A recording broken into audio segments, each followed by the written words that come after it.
Welcome back to Season 2 of That's So Second Millennium, the Catholic Science podcast, where we look forward to the new synthesis in the new millennium between faith, philosophy, and science. Welcome back to the That's So Second Millennium podcast. We follow up last week's episode, our interview with Jonathan Lunine, with a similar episode where we interview fellow board member Karin Oberg. Karin Oberg is she's younger than me. She's in her late 30s. Very successful planetary scientist, astrophysicist at Harvard. So she is one of the young, bright lights in the field, and she's in that field, and also probably fair to say in the Society of Catholic Scientists. She does interesting science. She also has an intriguing life story, and that's really what this episode is mostly about. We talk about her science a little bit, but for the most part, we are talking about her own journey through life, and as her journey through academia interfaced with her journey toward and into faith and the intellectual environments of the modern secular university, where she's been to, very successful places like Harvard and Caltech and the University of Leiden in the Netherlands, also an extremely famous secular university, or at least partly that way, certainly where she was studying. So with all of that, we'll go ahead and cut back to the interview. This was, of course, one of the interviews we were recording at the Society of Catholic Scientists Conference. As you alluded at the beginning, this was the very last one that I did on Friday. We were a little punchy, but hopefully it's all in good fun, and you'll enjoy that aspect of it too. This is the That's So Second Millennium podcast, and we are really privileged to be talking to Karin Oberg at Harvard. Yes. Gosh, I'm sorry. I'm talking to so many people today. It's like, yes, Utah, St. Francis. No, St. Vincent. See? It's already gone. But Karin Oberg was at Harvard. Harvard, that Harvard. So, named after St. Harvard. St. Harvard, yeah, right, exactly. That's a good question. It's one of the things that can't happen to you when you're a Protestant is you can't become St. Harvard. That's one of the drawbacks. So she's a very successful planetary scientist, astrophysicist. One of the things I'm actually going to ask you about is I am a geologist and a planetary scientist. So I didn't know you could call that astrophysics, so we'll hopefully talk about that, unpack that a little bit, just for my own benefit, and hopefully someone else is interested in listening to it as well. But just try to clarify the boundaries of the fields in good Aristotelian sense, as well as talking about some of your experiences being a scientist of faith and, in fact, a Catholic convert and so forth. So we'll try to work in a little both of those. And Bill is here as our emissary from the world of the common man. Yes, Bill is here to ask the obvious questions that I forget to ask, which I've been doing quite a bit today. So it's been a very good thing that Bill has been here. Those are often the hardest. So I'm not an investigative journalist. Don't worry, I'm not one of those 60 Minutes types. So. Right, exactly. Where were you on that? Yeah, exactly. No. So as I understand it, your research focus is the chemistry and physics of planet formation. And that you use both lab and theoretical data to relate what we see through telescopes to what could be possibly happening in planet systems where planet formation is happening. And then, of course, we can use that to talk about our own system and what might have happened in the past. Yeah, so that's absolutely right. And I think one of the things that have really happened in the past few years is that we actually can observe these planets as they're forming. So we actually have eyes on them now. We don't have to rely on theory in the same way as we had in the past. And that's been lots of fun to be part of. So it's an exciting time to be in. I mean, it'll probably continue to be an exciting time. We'll find new things, but so let's take a step and talk about your own sort of personal history. So I was just looking at your academic history. So you got your bachelor's degree at Caltech. You're from Sweden. Your bachelor's degree in Caltech. Your PhD from the University of Leiden in the Netherlands. That's right. So there's some, transatlantic stuff going on there. Broke my parents' heart when I first went back to Europe and then left again. Yeah. So they still live in Sweden? They do. Sweden and Finland. They do some commuting. Okay. So do they? Is it the therefore eastern part of Sweden? It is. So I grew up in sort of the southeast of Sweden in a small town, and my parents still have their house there. But my father works for the EU, so he is based in Helsinki, or Helsingfors for any Swedes who are listening. Okay. And so they do have to do some commuting. Okay. Yeah. How long? I mean, flying, I assume. Yeah. So that's not going to be a dreadfully long flight, like hour and a half or something. Something like that. So what brought you to Caltech in the first place? I kind of have to ask that. Yeah. So speaking of my father, so I grew up in this small town in Sweden, pretty far from the sort of center of things, even in Sweden. And how big is Stockholm? Is it 2 million people? A little bit less. But the town I grew up in was more like 40,000. So the town is so it's a sort of normal small town size. And I guess I didn't feel perfectly at home ever there, even though it is actually a very beautiful town. So I started looking around for places to go to, and I was good at science and math. I had definitely had a talent, especially for chemistry. And I was thinking of becoming an engineer. It's very common in Sweden that if you are interested in science, even if you eventually do pure science, you do your basic education in engineering. So I was going to do engineering, and I had heard of that school, MIT. So I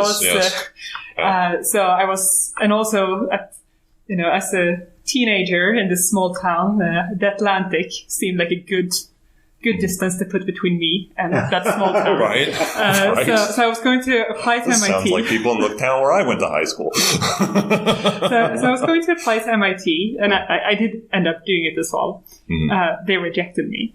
But at the same time, as I was thinking about this, Caltech made it to the number 1 on Time's list that year. I was going to say, that means like MIT didn't accept you, so you had to settle for Caltech, right? So my father saw that. I did not know about U.S. college rankings. But my father saw that. I mean, he's a scientist. He knew about Caltech before. So he brought up Caltech as a possibility and told me in a very encouraging way that there's no way you can ever get admitted there.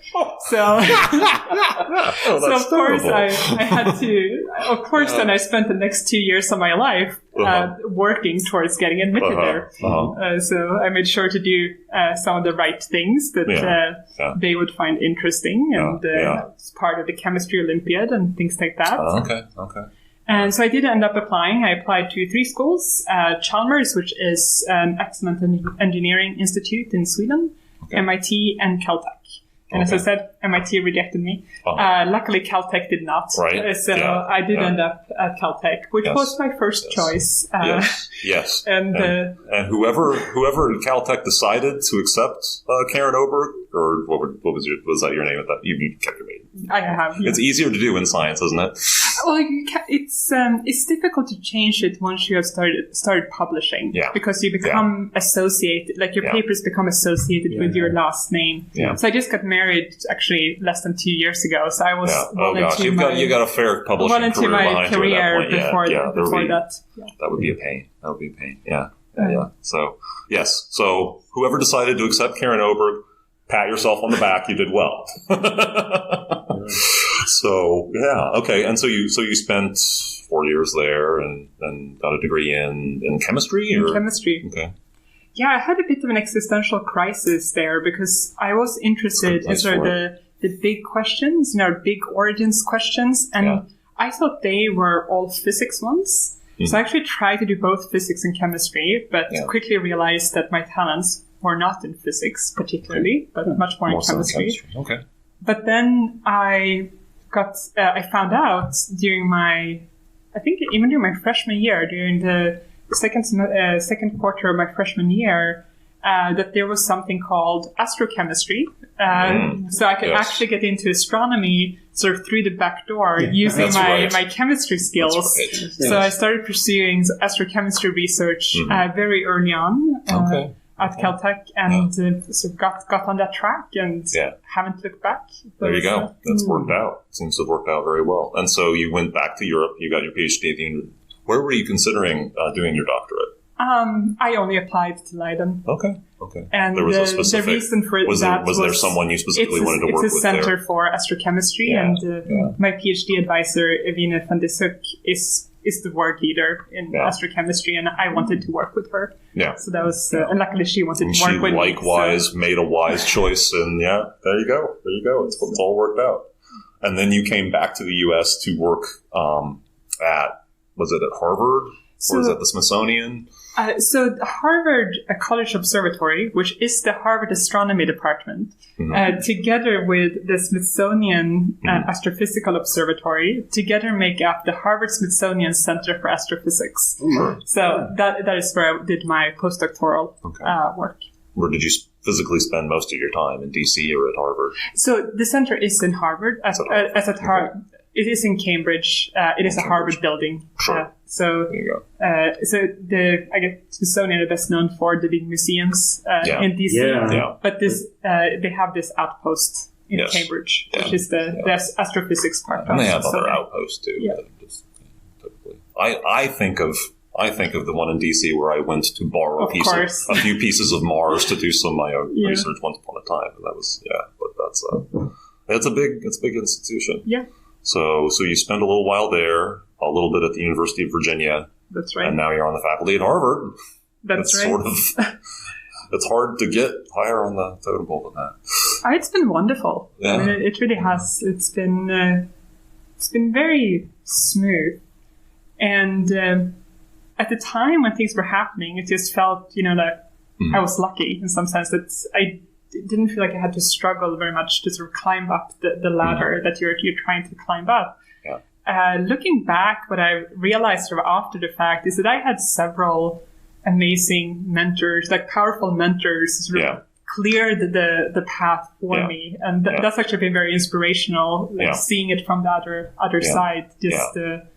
Because you are now in a position to be doing that work for other people. Yeah. So I've had a really good and really easy time in academia, making these different steps. Yeah. So. Yeah. It's not everyone's experience, but that's. Yeah, I mean, it's a human endeavor, and there's that whole side of it that we don't really, necessarily appreciate outside. When you're outside of academia, this is how the sausage gets made in some ways. But in other ways, it's it's about these relationships and it is how you're it's like you have my advisor and my grand advisor, and realizing I'm kind of a part of this chain of people. Yeah, and it is those relationships are so important because I think it's difficult to know what the potential of yourself is. I mean, like from the inside when you're a junior, you kind of need that senior person who has seen many junior people like before at the same level to see that that's someone with potential that I believe in, and they're going to put my name sort of behind them while they need it. And and it was a beautiful experience to be the object of that kind of trust. Yeah, and then to turn around and now try to do it myself. Yeah. So on your sort of spiritual side of your journey, how has that gone? Yeah, so I was baptized into the Swedish church, which is the Lutheran church. Yeah. I was confirmed in the church, and around the same time as I was confirmed, which was obviously my decision, I drifted away from Christianity. So I would say by the age of sort of 14, 15, I don't know if I knew the word, but I would have been an agnostic. Yeah. And was so for about another 8 years. So going through high school, going through college. Yeah. What never made me cross over the line into atheism, though, were two, I would say, very strongly held beliefs. Mm-hmm. One, that morals are real, so moral realism. And the second, that I am an agent who makes free decisions. Yeah. And I had read enough philosophy, or I had enough, I would say, rational understanding to know that those are difficult to mix with a purely materialistic word. So they are. People make attempts, and but I could not find any satisfactory way to combine those. So I was never really tempted by atheism. But I definitely did not have any belief in a Christian God. At best, some sort of philosopher's God kind of understanding. So that's when I went into college, and that's where I continued to be in college. But what did happen in college was, I think, a lot of priming, in that for the first time I had Christian friends. Okay. And these are obviously smart people. Right. At Caltech. Exactly. Yeah. So even if we never talked about God, just knowing their existence, I think actually did sort of keep it a living question whether to think more about Christianity or not. Yeah. So I would almost equally blame that, and that the first book that I read and also fell in love with was Tolkien's Lord of the Rings. There you go. And I read it sort of 10 or 15 times You over too. my exactly. So I think I was strongly primed, as I had these sort of convictions, which I think also come from my family on the moral side. Okay. I had this love, in some sense very Catholic, love of adventure, and the Catholic worldview made sense to me. And then I started having Christian friends. So I left college, though, still an agnostic, but I got the gift that was the Screw Type Letters from a friend. There you go. I read it. I enjoyed it. I thought there was a lot of things that they were convicting in there.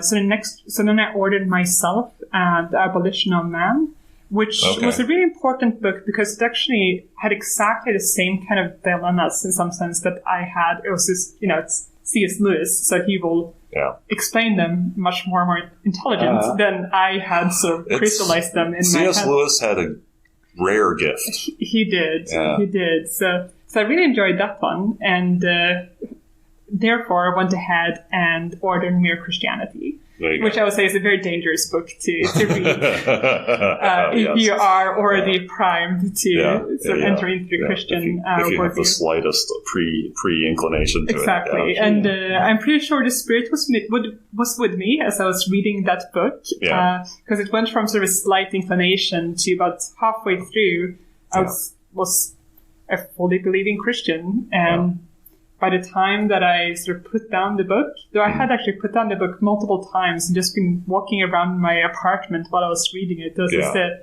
both a very intellectual and emotional conversion at the same time. Was this still at Caltech, or was this in... I had just moved to Leiden.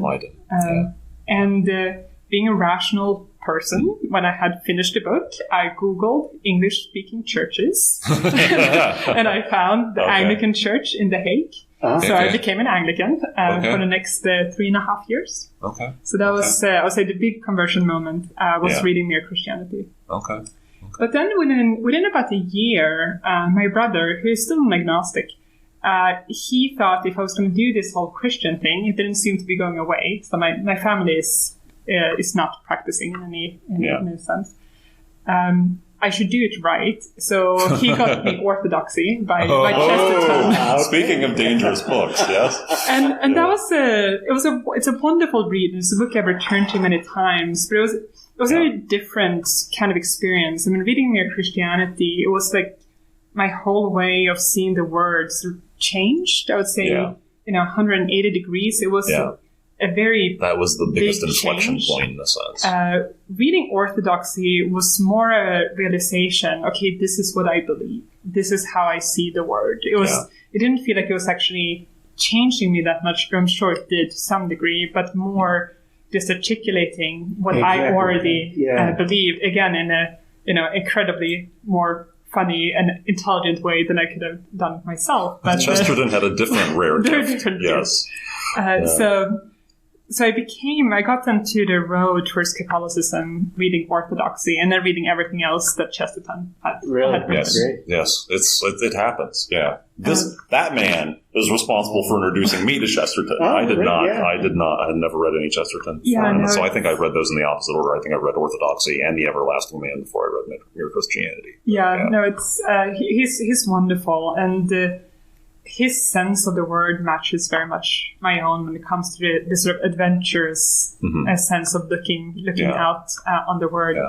So that was a wonderful book to read. As I said, it articulated, I think, what I already felt and believed, and it got me thinking, of course, about converting. But I was happy in the Anglican church I was in. It was a very good priest, the kind of priest you imagine C.S. Lewis would have had. I mean, it was this funny, passionate, Cambridge born and bred Anglican priest. The best they have to offer. Who I think was living in exile because he was very pro-life. That's interesting. So it's odd to think he fled to the Netherlands. But he could be under the radar there. So he was great. So I felt very, very happy there. And also I didn't know any Catholics. Right. Sweden is not really Catholic friendly. Yeah. So I was in no hurry to act on it, even though it felt like I was marching, steadily towards it. When I came back to the US, back to Harvard, Cambridge, I started going to the Episcopal Church. Mm-hmm. That was actually what pushed me into Catholic Church. People were super nice. I mean, I have nothing bad to say about either the Episcopal priests or the congregation. But what struck me very strongly was there was a disconnect between what was being said and sort of the liturgy and what was being believed. That there were many things that was said almost with a wink. Yeah. And I think I have an obsession with the truth, sometimes a slightly unhealthy one. If anyone who has been social with me can attest to that I have problems with letting go of inaccurate statements. But this has caused such a dissonance for me that it was going to... I mean, when I went to the Anglican Church in The Hague, the priest clearly believed what he was preaching. And when he said the creed, when he read the Psalms, he believed what he was saying. Yeah. That was not always obvious. In the Episcopal Church. Yeah. So I went to Mass at St. Paul's, which is the local parish in Cambridge.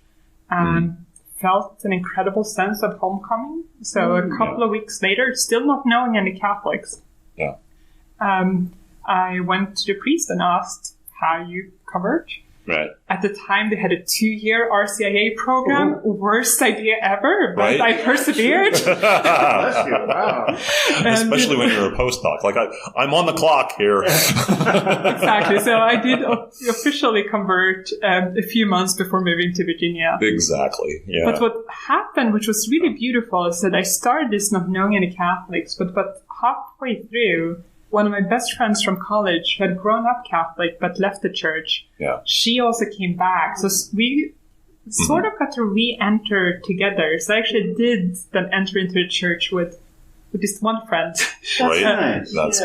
Which was very good because I think everyone else who was important to me in my life then strongly opposed it. Both family and friends. So having the one was definitely helped. I mean, I would have done it anyway at that point, but it made it a more joyful experience. Considerably. And now my family is fine with it. So there's no opposition. They've made their peace with it at the very least. I mean, a little bit more than that, I would even say. They lived in Italy for a while. And, a little more of appreciation. Yeah, they have a strong appreciation at this point about the Catholic Church, even though they're not in any way feeling drawn into converting themselves. So was some of the opposition that you experienced from your science colleagues? No? Maybe it wasn't even something that you talked about with them, but I didn't... I did not talk about becoming Catholic with my colleagues, but I was wearing a cross publicly at the time, so they knew I was Christian. Once I became Catholic, I exchanged it for a crucifix, which I wore for several years. Now I'm back to wearing a cross, mostly because my husband gave it to me. So there's no hidden message there. But I did wear a crucifix for a long time. I have never had any negative experience whatsoever from any of my colleagues, either at Virginia or Harvard. On the contrary, mostly actually some very good conversations, a lot of support. A lot of support where I'm doing what I'm here for this weekend. So the Society of Catholic Scientists, they're very happy that I am helping organizing that. appreciate that is what I do for outreach, is helping the dialogue between science and religion. Wow. And they like that I can mentor our religious students. Not just actually the Catholic ones, but also some Protestant Christian and Muslim Jewish students, since they don't have that many other options. So some of them come to me. Right. They're happy to find anybody with faith-based life. Appreciates that perspective. Yeah. So when I said I had a good experience at Harvard, this is definitely part of it. That I have only had support, and this was a very positive experience, and I'm very open about being Catholic. There's, that does run counter to a lot of people's stereotypes about Harvard. It does. I think there is a narrative that, I don't in no way want to minimize the obstacles that other scientists who are of faith have run into at different places. These stories are real. They exist. I think especially in biology, where there's some real we're having that conversation battlegrounds. For sure. And, there are some very brave people out there, fighting the good fight. But I also want to make sure that my narrative is out there, which, whether it's been with astronomy colleagues or colleagues in other departments or deans or administrators, I said I've only had a positive experience. I think part of it is surely that my research does not touch upon any controversial subjects, so we don't have to talk about the controversial subjects. We can stay on, a positive. Isn't it good that your students have someone to, go and talk to, kind of? Yeah, exactly. Or that I'm helping Catholic high school students to know that they can do science, even if they are, and still stay faithful. And so I think that's part of it. But I think also this culture of tolerance actually helps when you're in a minority, and we're definitely a minority. So. That's true. Well, we have gone all the way to 6:28. Oh my! Unfortunately, I will have to stick a peg. I hope we can get you on at some other point, maybe over remote connection sometime. I'd be happy to. That'd be really nice, to talk a little about bit more science. shop. That'd be enjoyable. Yeah, we do really cool science too. Yes, we do really cool science too. Exactly. Well, hopefully I get to talk to you a little bit about that this evening. Since, like I said, that is an interest of mine as well. It's actually a professional interest of mine too. So, all right. This also is a very powerful testimony. It's a great. You and Jonathan Lunine have just both of those conversations were just fascinating. But and I think it's important that junior people know, and the students know, that they don't need to be, I think, as scared as they're sometimes told, or as anxious about living out their faith. Yes, sometimes there will be hard times, and the crosses will be there, but I think the normal state for most practicing Catholics is actually that being open about your faith have very few negative consequences and can have a lot of very meaningful and deeply positive consequences. And I definitely fall in the second category. Oh, that's marvelous. That is inspiring. All right. Well, that's it for now. We really appreciate you making the time. Thank you very much. Of course. No, thank you for having me. And you were very eloquent. No editing needed that I tell as a layman. Oh, no. There were quite a few sort of in there. If you enjoyed this episode, please share it with a friend. You can email a link to this episode at thatsosecondmillennium.net, share the post for this episode from our Facebook page, or you can use your podcast app's built-in sharing feature.